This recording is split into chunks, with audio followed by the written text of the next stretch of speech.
Da semana passada. Da última vez, nós falamos um pouco, temos o artigo da Melanie Klein, onde ela descreve o caso Jake, e hoje a gente vai trabalhar os comentários do Lacan sobre o caso Jake. Assim, só porque eu acho importante assim contextualizar, né? Assim, vale lembrar que Melanie Klein, na teoria da Melanie Klein, é, o sujeito, né, assim, tem um desejo devorador, né, em relação à mãe. Esse desejo devorador provoca ansiedade pela ameaça de retaliação, né? O sujeito acha que vai ser castigado, digamos assim, e isso gera ansiedade. Então, essa ansiedade faz com que o sujeito dirija esse desejo devorador para outros objetos. E assim vão se criando simbolismo. E daí que a Melanie Klein fala, né, assim, que o problema de Dick seria uma inibição no desenvolvimento do ego, né, por conta dele não teria uma tolerância, né, a essas ansiedades provocadas, né? E aí, bom, e aí chegamos em Lacan, que ele vai falar sobre isso, né? No capítulo 6 do seminário um, o título é o seguinte: Análise do discurso e análise do eu.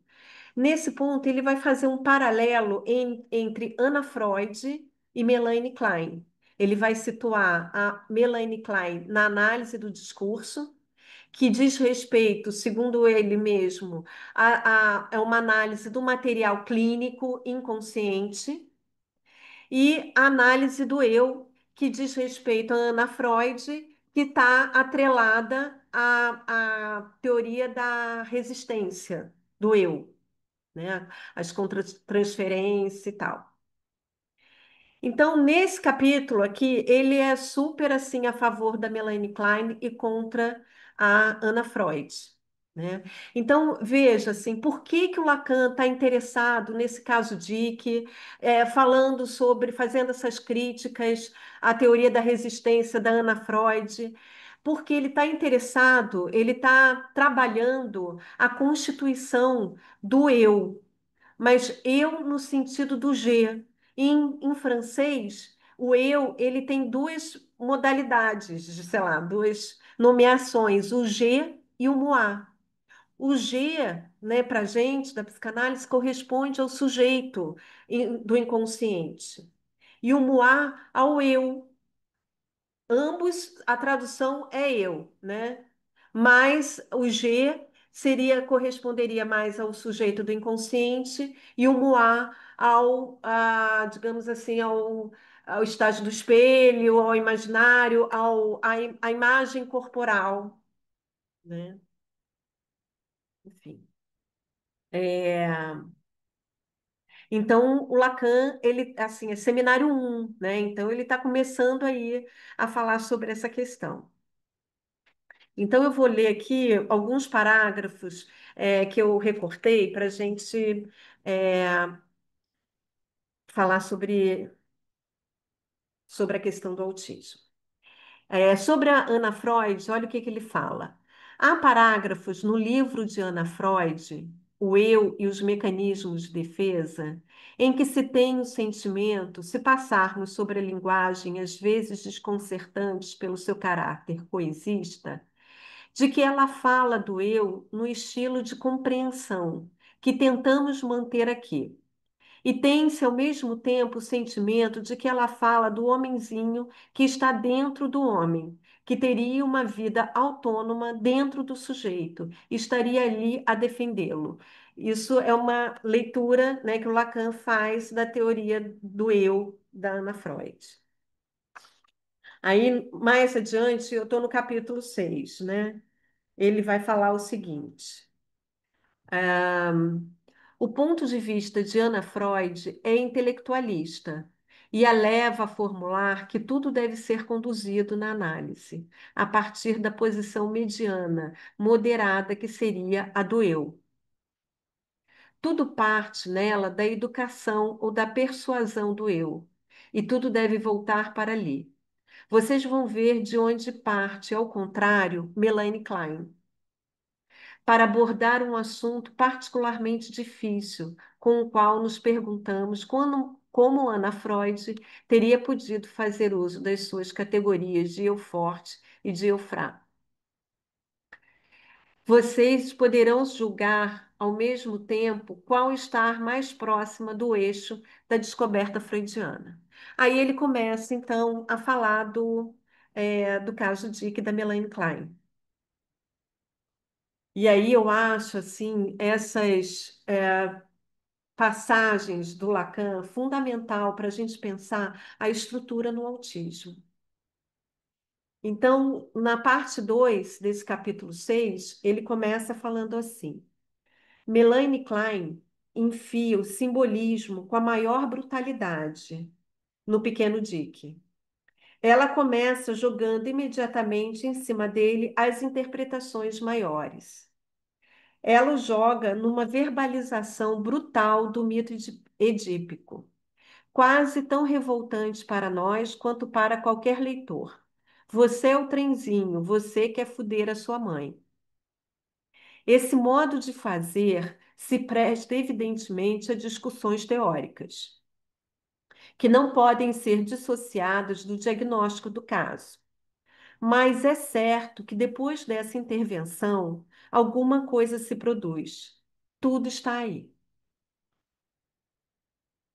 Bom, então assim, só para lembrar, né, assim, que Melanie Klein na primeira no primeiro encontro que tem com o Dick, ela já manda essa interpretação do trem papai, trem Dick, trem mamãe, que o Dick está querendo entrar na estação, que é a mamãe e tudo mais.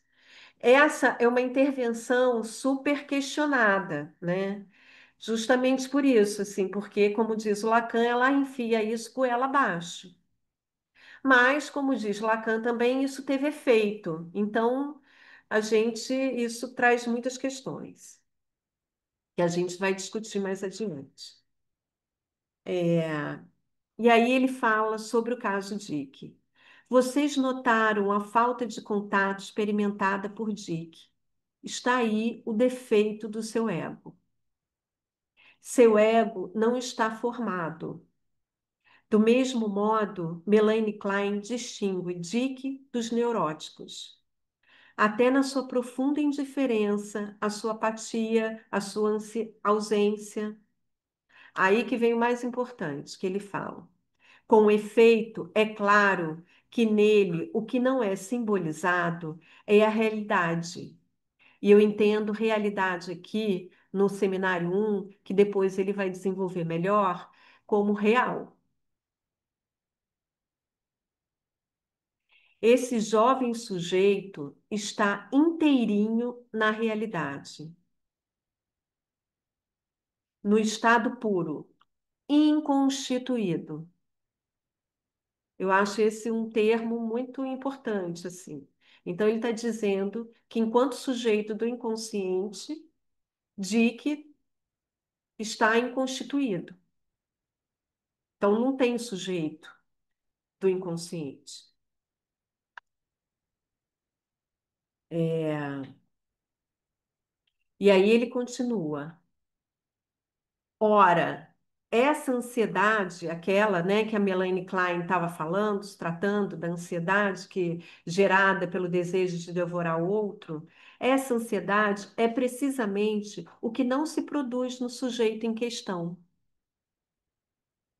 Dick não pode nem mesmo chegar à primeira espécie de identificação. Então, Dick está aquém da primeira identificação. Assim que a gente vai ver, a gente vai trabalhar isso bastante, assim, o que que é a primeira identificação, mas eu acho que é importante, assim, que é equivalente, digamos assim, ao recalque originário. Então, assim, ao processo de alienação. Daí a gente entender que no autismo o sujeito está aquém da linguagem, nesse sentido, não entra. Não tem nem a primeira identificação, não tem o processo de alienação, né? Dick não pode nem mesmo chegar à primeira espécie de identificação, que seria já um esboço de simbolismo, porque a primeira identificação é a base simbólica, é a matriz simbólica do sujeito. Ele está tão paradoxal quanto seja dizê-lo, diante da realidade, ele vive na realidade. No consultório de Melanie Klein, não há para ele nem outro, nem eu. Isso é super importante. Porque, assim, segundo Lacan, ele vive no indiferenciado. A primeira identificação é aquela que marca, né, assim, um eu e não eu. Então, se não há primeira identificação, né, não tem sequer essa primeira divisão, né, não tem sequer. O sujeito está no indiferenciado, tá? Não tem No estado sequer a puro. separação entre eu e G, que foi o que você disse Isso, no início. isso, isso. Então, no consultório de Melanie Klein não há para ele nem outro, nem eu. Há uma realidade pura e simples. O intervalo entre as duas portas é o corpo da sua mãe. Os trens e tudo que se segue é, sem dúvida, alguma coisa, mas que não é nem nomeável, nem nomeada. Isso que é o ponto. Aí, por fim, ele fala assim, que eu acho que também é o ponto,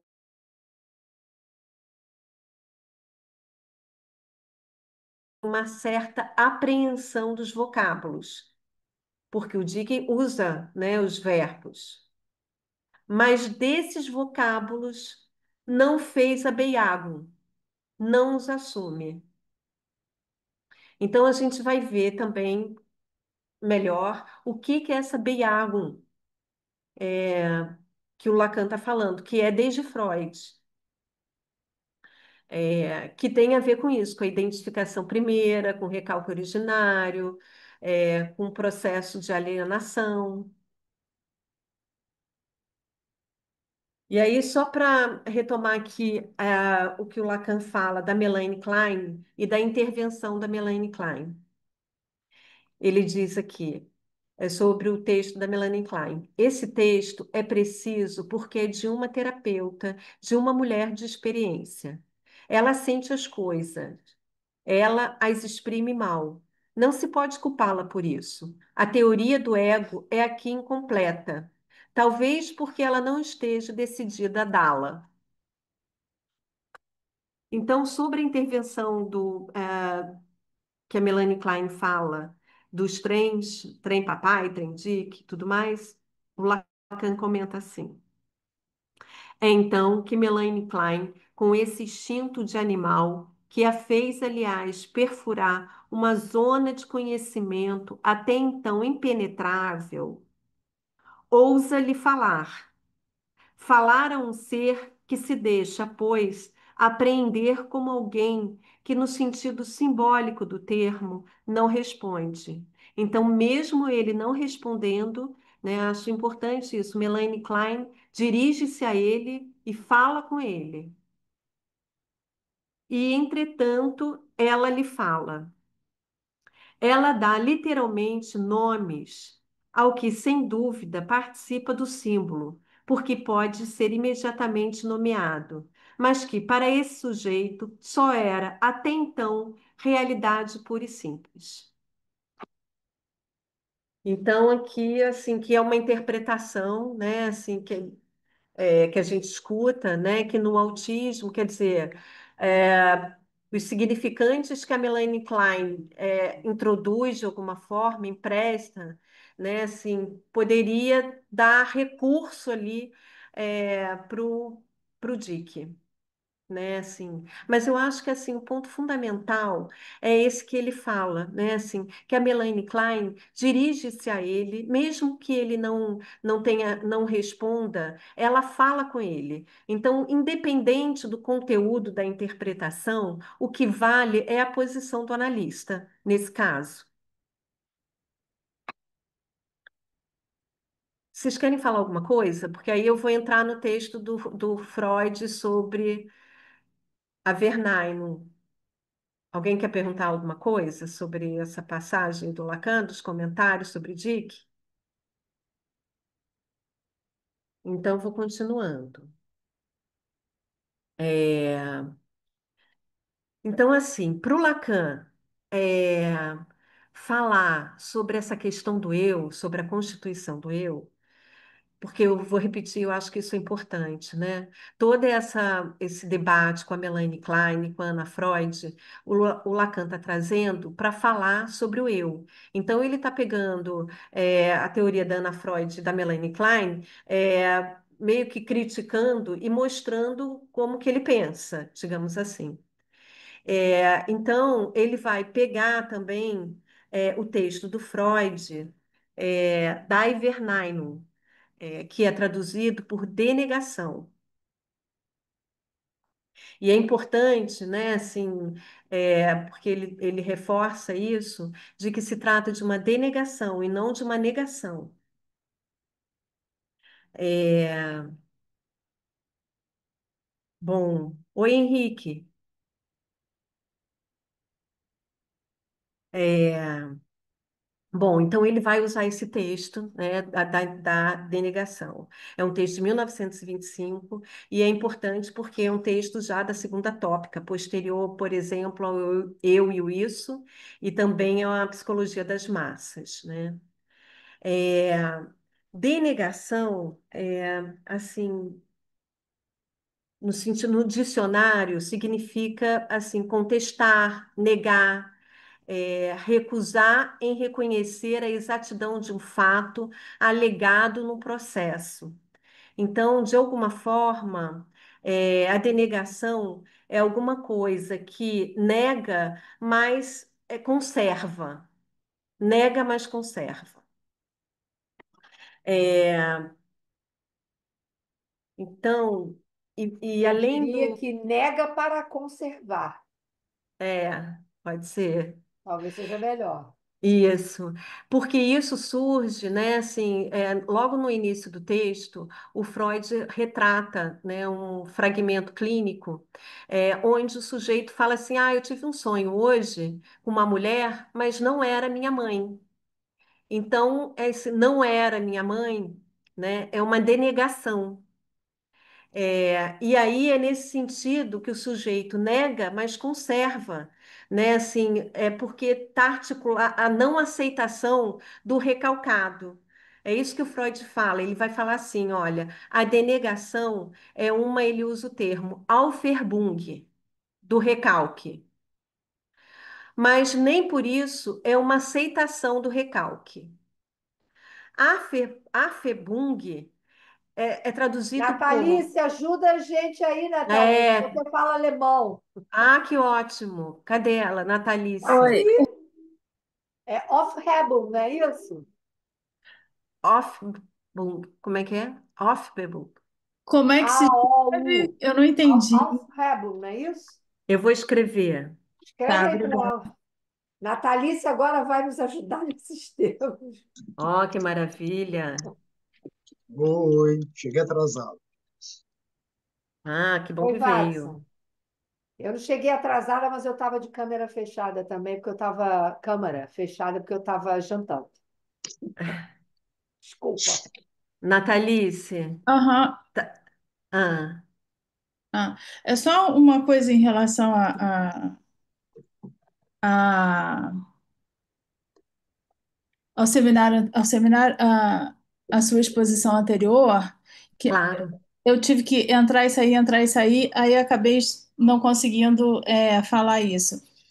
Porque na outra, alguém falou que a Melanie Klein estava escrevendo Angst, e Angst é angústia.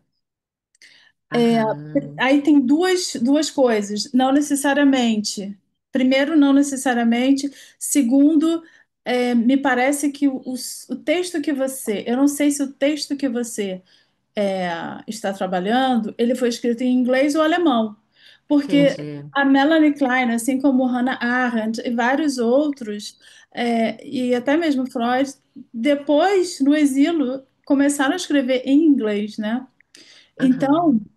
eu não sei se a Melanie Klein, ela escreveu em alemão e alguém traduziu para ela, ou ela escreveu Sim, em inglês, diretamente em inglês, tá? sim. De qualquer forma, em alemão, a palavra Angst, ela pode significar medo, angústia ou ansiedade, Verdade. Aham. tá? Então Certo. você tem, quando você tem Angst sozinho, ou com a preposição in, que é como se você estivesse dentro dela, daquele sentimento que você se sente presa, fechada, trancada, e você não consegue nomear um objeto que está te causando isso, aí é angústia. Angústia. Aí, Aham. se você usa com o verbo ter, né? E você nomeia usando a preposição for, que significa estar diante, à frente. Aí sim, e aí você nomeia esse objeto que está à sua frente, diante de você, aí é medo, Legal. tá? E quando você usa com uma outra palavra, que são as sensações, aí vira a palavra bem maior, que é Angstgefühle. Aí são Aham. sensações, como se fossem, ao pé da letra, seriam sensações de angústia, digamos assim. Aí isso é ansiedade, Ansiedade. Aham. né? Bacana. Você tem até uma pluralidade, né? Você, Gefühle, ou seja, sensações de angústia, que causam angústia em você, tá? Aham. Só para deixar Legal. Obrigada, isso Natalice. claro. Agora me fala aqui desse Aufhebung. Como é que fala? Aufhebung, Auf, Aufhebung, Aufhebung. Aufhebung. O outro que Aufhebung. você falou foi o Verneinung, né? A É, Verneinung. Fernando. Todas essas isso. duas palavras, Verneinung, Verneinung, Angst, Aufhebung, todas são femininas e por isso que a gente fala die, Tá. né? E você acha que faz sentido esse Aufhebung? Não sei. Aufhebung, Aufhebung. Aufhebung. Aufhebung. Você acha que faz sentido essa tradução? Negar, suprimir e conservar. No fundo, suspender. Aufhebung como suspensão. Agora, esse que você falou, negar e Negar, não, suprimir e conservar ao mesmo tempo. aí é da Verneinung, né? É, porque o Freud ele usa ele define assim, ó, a denegação é uma É fala uma Aufhebung, é você levantar, suspender. do Ah, recalque, sim. mas nem por isso é uma aceitação do recalcado. Achei É porque você só muito, suspendeu, você só levantou. é, que é isso, né? Assim, ao mesmo tempo que você nega, você conserva, porque você indica a existência. Ah, eu sonhei com uma mulher, não era minha mãe. A existência do inconsciente. Olha o que o Porque Hippolyte. você suspendeu, você não eliminou, você não excluiu, Isso, isso, você só suspendeu. Então, esse auf, isso, ele é sempre para cima. E isso, heben é você levantar alguma coisa, isso, suspender. Então, isso, entendeu? Então, assim, você não está eliminando, acabando com aquilo, isso. né? Isso. Olha, porque além do capítulo 6 tem um comentário falado do Jean Paulite, que ele vai trabalhar muito essa questão da Beiarmo, né, e da tradução dos termos. Então, sobre a denegação, ele fala assim, olha, não se encontra na análise nenhum não vindo do inconsciente, mas o reconhecimento do inconsciente pelo lado do eu mostra que o eu é sempre desconhecido, mesmo no conhecimento. Sempre encontramos do lado do eu, numa fórmula negativa, a marca da possibilidade de deter o inconsciente, ao mesmo tempo recusando-o. Não há prova mais forte do que conseguir desvelar o inconsciente do que quando, analisando, reage com essa frase: não pensei nisso. Então, assim, ao mesmo tempo, o sujeito ele está negando, ele está de alguma forma, o inconsciente, o recalcado, ele está presente, mas não há uma aceitação do recalcado, porque ele de alguma forma ele põe o não na frente. Então, Me gustaría decir algo del Aufhebung. como? Si podría decir algo de la palabra en alemán, el Aufhebung, que estábamos hablando. Sim, pode falar, claro.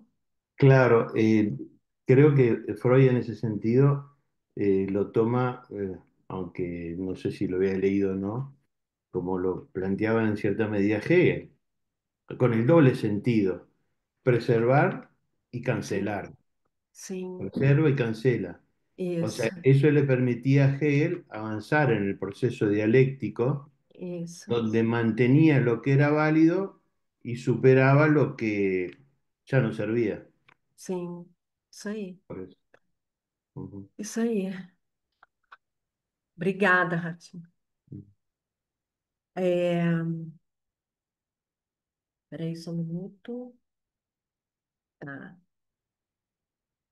Bom, uma outro ponto que eu queria levantar também é a fala do Lacan, quando ele fala na resposta ao comentário do Jean Hippolyte, ele vai falar sobre a Verwerfung, né, essa rejeição, né, que é o que eu acho que acontece aí no caso do autismo, né, que a gente está trazendo. Ele vai falar assim: a Verwerfung, portanto, corta pela raiz qualquer manifestação da ordem simbólica, isto é, da Beiago, que Freud enuncia como processo primário em que o juízo atributivo se enraiza, e que não é outra coisa senão a condição primordial para que do real alguma coisa venha se oferecer à revelação do ser, ou, para empregar a linguagem de Heidegger, seja desejado ser, deixado ser, seja deixado ser. E é, bom, então é isso, né? Só queria dar essa introduzida a respeito desse processo da Beiarro, para aí sim poder entrar na Beiarro propriamente dita. Só para entender, aqui termina que horas? 7h15? 7h30? 7h15, Flávio. Ah, tá, obrigada. Então, eu escrevi aqui umas coisas a respeito desse processo da Beiarro. Que tem, né, como base principal a questão da função do juízo. Então, é o seguinte: a função do juízo seria importante porque desembocaria, então, assim, esse processo de denegação, ele ocorre a partir dessa função do juízo. A função do juízo seria importante porque desembocaria em um ato conclusivo, o qual acarretaria modificações definitivas para o aparelho psíquico. Essa função seria, então, a de tomar duas decisões: atribuição e existência. A primeira decisão, a atribuição, designa qualidade à coisa. Trata-se de decidir se o objeto é bom ou mau. Esse primeiro momento está articulado a Beiago. Nesses termos, a Beiago é definida como primeira afirmação. Essa não é outra coisa senão afirmar: gostaria de botar isso para dentro e manter aquilo fora. A operação é regulada segundo leis do prazer e desprazer, ou seja, do prazer e do desprazer. O que é bom é introjetado, inscrito no simbólico, porque causa prazer. O que é mal é expulso, posto para fora, porque causa desprazer. Assim, a operação põe termo à indiferença. ao trabalhar o dentro e o fora.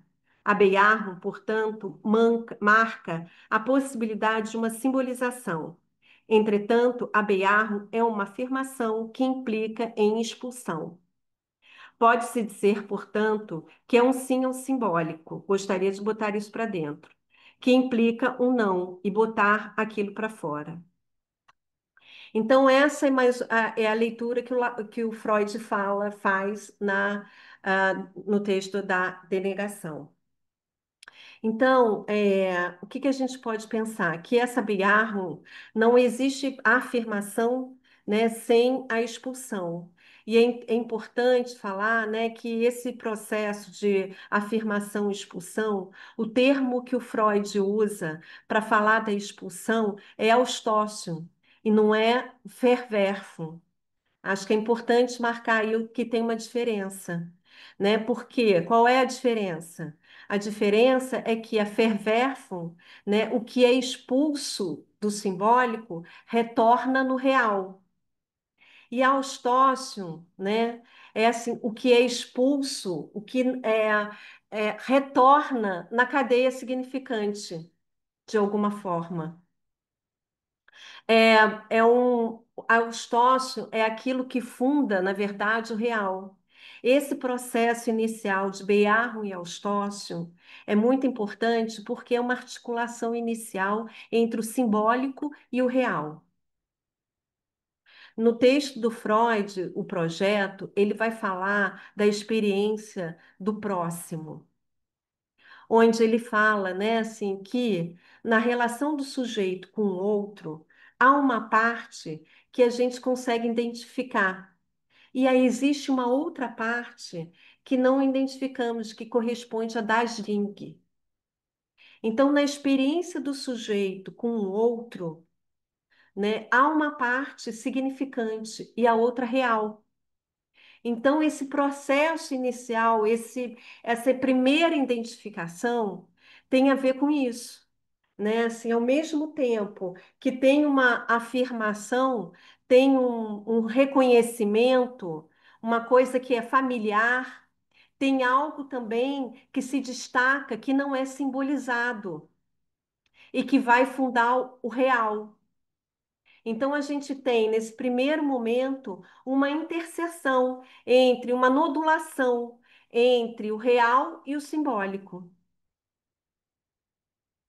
Então, assim, esse processo inicial, quando Lacan fala, né, que Dick, ele não, ele faz uso de alguns vocábulos, mas desses vocábulos ele não faz a Beyarro, ele não os assume, né, tem a ver com isso, né, tem a ver com o fato do Dick não se apropriar desses significantes que vêm do outro.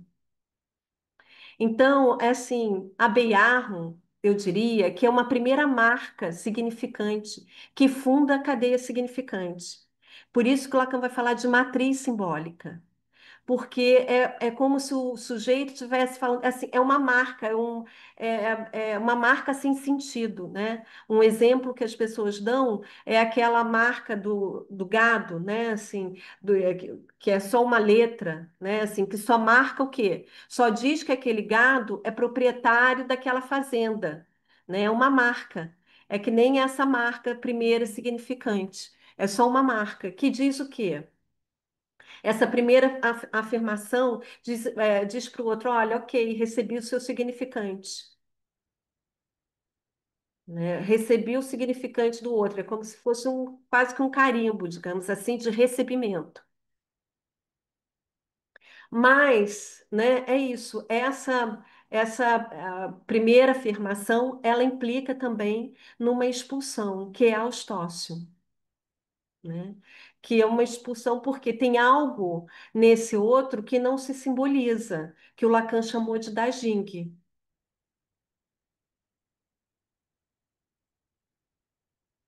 Então, assim, quais as consequências disso, né? Quais as consequências de alguém que não fez a Beyarro dos significantes, né? Como fala o Lacan sobre o caso Dick, né? É, por quê? né? Assim, como o texto também diz, né? É uma primeira marca que vai fazer uma diferença entre eu e não eu. Então, não havendo sequer essa primeira marca, o sujeito ele fica no indiferenciado do real. Porque é essa primeira marca significante, né, que vai, de alguma forma, fundar o simbólico. Antes disso, é a indiferença, o indiferente. Permite uma colocação, Claro, fundar o simbólico e o desejo, né? A capacidade, de desejar também. Se não há Beiarron, isso fica no terreno do real, que sim, só gozo, né? sim, Pode sim. falar, Flávio? Você quer Claro, terminar não, a pode sua falar. exposição para a gente falar? Pode falar? Claro, É bem interessante porque você trouxe, né, esse texto do Freud, onde ele faz todo o construto do aparelho psíquico e onde ele vai falar exaustivamente desses dois juízos, juízo de atribuição e juízo de existência. E é muito sim. interessante porque ele coloca a existência, ela vem depois da atribuição. É Então, ele verdade. coloca a atribuição que eu entendo que o Lacan, de alguma maneira, ele aproxima o que Freud havia nomeado como juízo de atribuição, a questão da significação, a significação fálica. Só há Aham, possibilidade de inscrição, ou seja, de significação fálica, e a gente está falando daquele primeiro andar, né, do circuito pulsional. Se aham, isso não se constitui, se há alguma interrupção dessa passagem, o que está em jogo ali é justo aquilo que é significado ao sujeito. O que é significado ao sujeito não é sem a significação, ou seja, sim, sem a entrada do significante, que é o significante que você colocou como essa marca, né? sim, Essa praga, que vai ser ressignificada não só depois, mas sim, isso precisa, de alguma maneira, se marcar ali para esse sujeito. Então, se sim. isso não acontece, não há possibilidade de existência, como você disse muito bem. Então, Pois é. entre juízo de atribuição e juízo de existência, né, há um Aham, equilíbrio, né, nessa aham, passagem, e uma interdependência também. Né? aham. Isso aí. Alguém mais? Henrique quer falar? Tá com a mão levantada? Opa! Es muy interesante lo que planteabas, porque a nivel de la clínica es importante diferenciar el Ausstoßung de la Verwerfung. Eh, Clásicamente, el Ausstoßung va junto a la Bejahung, son dos que van juntos Sim, y es el mismo ese proceso que permite la construcción de lo psíquico. ¿Mm? Y en ese sentido, de alguna manera, por el efecto del Ausstoßung, también podemos pensar el lugar que se le da a lo real, ¿verdad? sim, Y en ese sentido creo que es muy diferente a las Verwerfung como trabajabas vos, en donde sí retorna, digamos, bueno, en lo real lo que no puede ser simbolizado. sim, El Ausstoßung no es eso, no. En la psicosis no se trata del Ausstoßung. En todo sim, caso, podríamos decir que si hubo algo que falló en alguna psicosis, sobre todo en las esquizofrenias, es esa cuestión de la no posibilidad de la Bejahung, de la afirmación sim, primordial, o afirmación primera, como le llamabas. sim, Eh, entonces, en ese sentido, sí, ahí podemos pensar, digamos, cuando clínicamente, digamos, son conceptos muy importantes para poderla teorizar respecto de esta cuestión de la psicosis. Bueno, sim. eh, Muito bom. y la construcción del psiquismo, básicamente, ¿no? Y en sim, el caso de los autismos también, ahí hay que pensar sim, mucho esta cuestión de cierto fracaso de la afirmación primordial también. sim, sim, sim, sim. Também é bom você estar falando isso, Henrique, porque nesse comentário, a resposta ao comentário falado do Jean Hippolyte, quando Lacan fala da Verwerfung, Mm, é, ele vai falar a Verwerfung como uma não Bejahung, né? Assim, ele vai mm, falar do homem dos lobos. sí, Mas, no caso, eu concordo com você que essa não Bejahung, essa primeira, ela está mais para o autismo e talvez para a esquizofrenia do que para a paranoia, né? sí, sí. Isso às Sí, vezes porque, confunde um pouco, por isso que eu acho que é importante, Porque né, na marcar essa. paranoia você tem um retorno. O Lacan fala no Seminário 3 de uma regressão, né? Sim, A um ponto onde o sujeito fica fixado. É sim, diferente da questão da esquizofrenia e certamente do autismo, e onde isso não se constitui, não há sim, possibilidade de entrada de significante. Na paranoia, o sujeito passa pelos três tempos das identificações, mas há uma regressão ao primeiro, antes do primeiro tempo da identificação, né? Que y é Lacan, justamente o corpo despedaçado. y Lacan lo dice claramente cuando trabaja en la topología, cuando hace la reversión, Sim, digamos, y vuelve. Sí, sim, por eso es muy difícil hablar de decir la psicosis. sim, Está la esquizofrenia, está la paranoia, sim, y otro lugar tiene también la melancolía, ¿no? Que es totalmente sim, diferente a cualquiera de las sim, dos. ¿Mm? sim, Pero podríamos decir que la psicosis más pura está en esa dimensión de la esquizofrenia, ¿no? sim, Em, bacana. mm, A Sandra, Sim, eu só complementando, assim, eu acho que seria uma eu acho, Lacan fala em pré-clusão, a Austósson como uma pré-clusão, diferente da fora-clusão, que isso. seria da psicose, né? A uhum, pré-clusão, quer dizer, não entra no campo do simbólico. Essa questão autista fala, mas ele reproduz, ele não tem um não se simbólico. apropria, sim, Aí seria uma pré-eclusão que seria, eu acho, equivalente a Austósson, né? uhum, É isso. Só isso, para. isso, é isso aí. É, tem também essa questão do juízo de existência.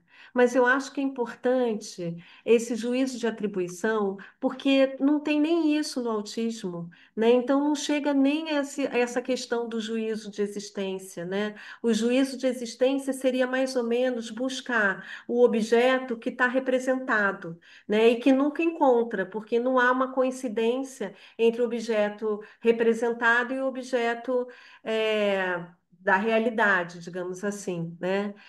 Mas no autismo não chega nem a esse ponto, né? A gente está falando já bem do início, né? Assim, então, o que eu acho importante também, assim, que o Lacan está marcando nesse seminário, é esse eu que é dividido, né? A primeira divisão, diferente das ideias, né, que Ana Freud e Melanie Klein estavam trazendo a respeito da teoria do eu, o Lacan já resgatando Freud, né, já mostra desde cara que o sujeito é dividido, né, assim, de um lado significante, do outro real, né, para começar, né, De um é, lado significante, do outro perda. do outro perda, isso Porque aí. o que está em jogo no objeto A é perda. Uma perda, ele vem marcar. É interessante, porque há aí uma bifácie do objeto A, né? Aham, Por um lado, ele é perda absoluta, perda pura. Por outro lado, ele é semblante, porque o sujeito aham, projeta, né? aham, Ali, idear, é o que está na fantasia. Idear. Idear é aham, uma projeção de uma imagem, sim, porque justamente a fantasia, o que ela vem é proteger o sujeito do real. sim, Então, é bacana porque no seminário da ética ele coloca, quando ele está falando da função do belo, ele justamente coloca essa questão.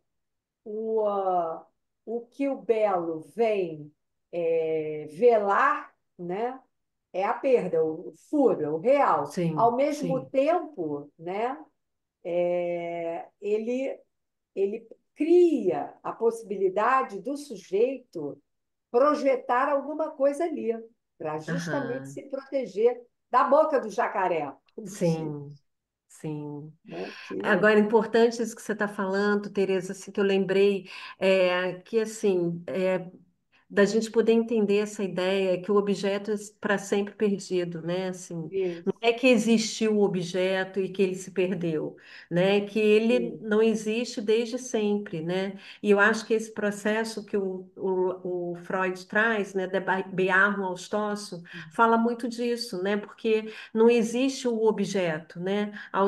Da Jing está sempre aí, né? O objeto é isso. sempre O perdido, a objeto A, ele é coisa, um né? resto metonímico Nímio de do Da Jing. Dazing que Isso, não entra para o sujeito de modo algum. Ele é isso, perdido, né? isso aí eu Desde acho Freud. preciso, muito Ele é só um importante. resto metonímico.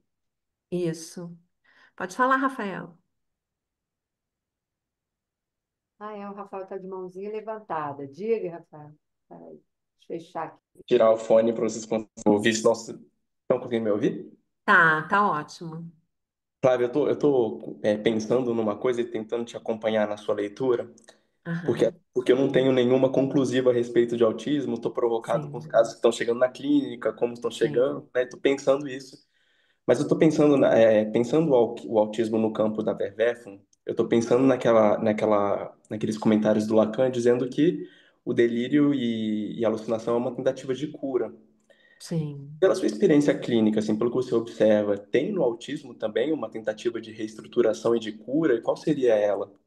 sim. Ó, que pergunta, hein? Olha só, assim, sempre foi uma coisa que me intrigou muito, essa questão, assim, da alucinação e do delírio, que não comparece no autismo. Assim, aparentemente, né? é, não tem. E aí eu fiquei pensando, né, assim, porque no autismo é sem o outro. Não tem essa, porque a alucinação, por exemplo, você tem você alucina, tem uma exterioridade, digamos assim, né? No autismo a gente não tem essa exterioridade, né? Porque não tem sequer essa primeira diferenciação entre o eu e o outro, né? Então, assim, a gente não tem como falar, né, assim, não fala sobre a alucinação. Agora, isso que você me perguntou, né, assim, a respeito dessa tentativa de cura, né, assim, o que que é que faz suplência, digamos assim, né, ou suplência não, suplência que seja, né, assim, não sei te dizer. Né, assim, porque tem, assim, por exemplo, um caso que chama muito a atenção da Temple Grande, né, que é uma moça que é veterinária, eu acho que são assim, são pessoas que conseguem uma certa inclusão, né? Assim, hoje em dia isso está cada vez mais frequente, né? Assim, o que eu acho muito positivo, assim. Agora, eu acho que eles conseguem é, uma nodulação, né? A Temple Grande, por exemplo, ela inventou, né, assim, uma máquina do abraço, né, que ela chama, que é uma máquina assim que produz carnes melhores, né? Ela é PhD em veterinária, ela tem um nome assim conhecido, o nome dela é público. Então eu acho que essas coisas, né, essas produções que eu não sei te dizer exatamente do que é, né, assim, do que é feito, qual é a estrutura disso, né? Assim, mas eu acho que essas coisas elas estabelecem, dão um recurso para o sujeito, né? Assim, e provoca essa estabilidade, né? Justamente porque faz o nome no público, né? Nesse caso, E né? existem os autistas, eles têm sempre um hiperfoco em algo. A questão é Sim, descobrir que algo é esse. sim, E isso é muito interessante, porque Não é que eles estejam completamente desligados. Eles não conseguem se ligar naquilo que para nós é fundamental. Mas eles Sim. têm hiperfocos. Não sei o que o Henrique O, pensa disso. O que você acha, Henrique? Felipe também quer. Quiero decir un poquito, una cosita en Sim? respecto a la pregunta que había hecho antes. ¿Quién era? Bueno, eh, respecto a esta cuestión de lo que se esperaba del delirio, que podría ser un intento de curación en la psicosis.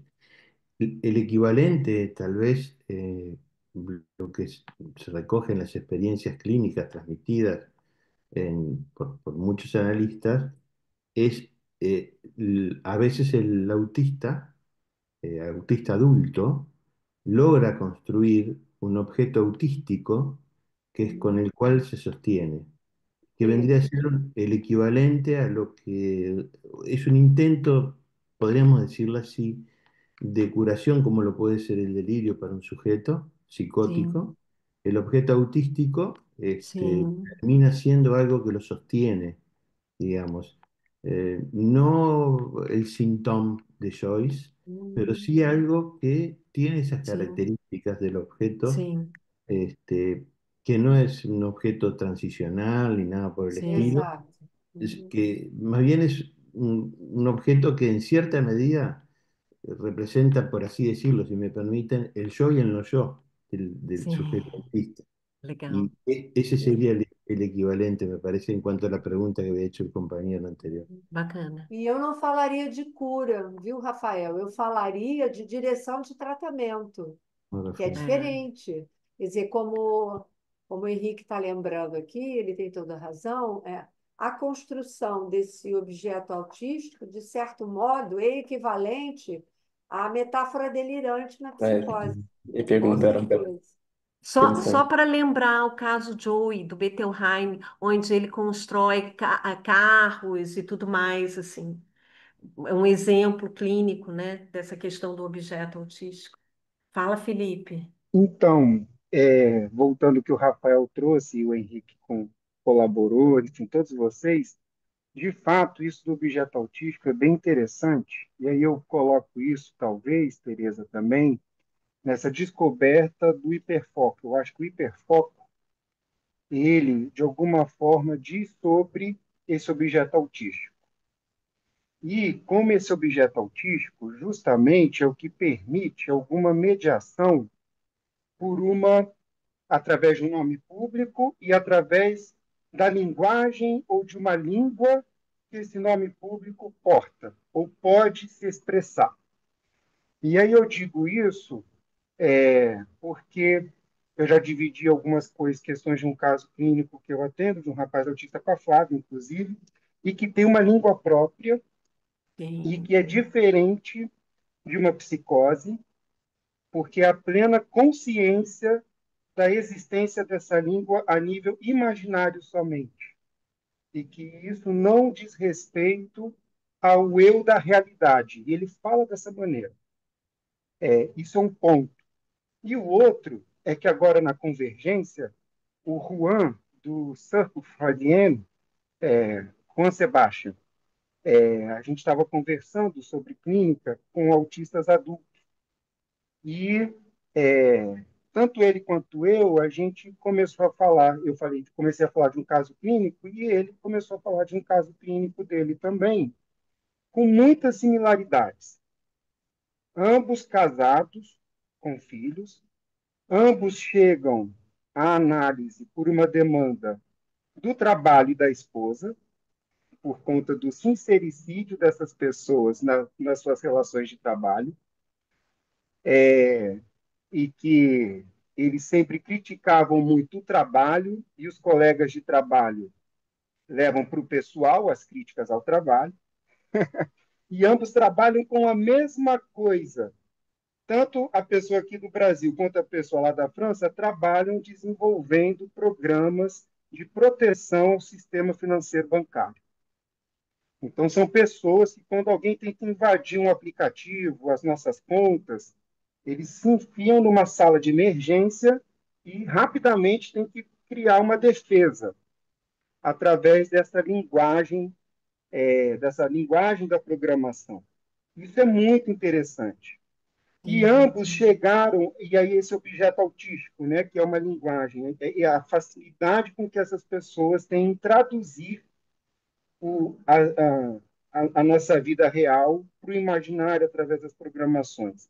E aí, por último, porque esse rapaz que eu escuto, no nosso último encontro, ele falou a seguinte frase, e aí tem um correspondente aqui, o do Juan também falou isso, eu achei impressionante, porque o rapaz que eu atendo falou assim, eu descobri que os típicos, que aí no Brasil tem os típicos e os atípicos, né? E aí, no caso, o autismo está dentro dos atípicos, ou da neurodivergência. E aí ele fala assim, eu descobri que os típicos querem ser amados. Olha só, porque eu reconheço que eu tenho algo em mim que eu me basto e que é o que Ah, que causa legal. problema à minha esposa. Eu me fecho no meu circuito. E os típicos não têm isso. Ele falou Ele é isso interessante. casado? Ele é casado. E o rapaz que o Juan atende lá na França, ele chama não de típico e atípico, mas ele chama de humano e não humano. Ele é um não humano. E ele diz que os humanos querem serem amados também. Então, tem algo nessa relação com a linguagem e dessas pessoas poderem estar falando desse circuito que se basta, porque senão a gente fica na ideia do autista que nem conseguiu falar, né? Enfim, não conseguiu colocar a palavra de alguma maneira, né? E aí as várias formas de erotização, a gente pensa na erotização muito no corpo a corpo. Hoje tem a voz que a gente fala aqui muito maquínica, muitos autistas que começam a falar imitando desenho, imitando jogo de videogame, e são introduzidos no campo da fala, enfim, se introduzem por essa outra marca, por essa outra voz, né? Enfim, e aí não sei, enfim, aí é isso. Mas é bem interessante isso que eu faço essa associação entre objeto autístico e aí é isso, alguma linguagem própria a partir de um nome público. Isso é interessante também. Pensei isso aqui com vocês agora. Legal. Muito bom. É. Gente, então o tempo já foi, né? 7h20. Então, super obrigada pelos Obrigada a comentários, pela você, Cláudia, presença. Foi Antônio. ótimo. Muito Obrigada. bom. Tchau. Tchau. Alcione, cadê? Já foi, né?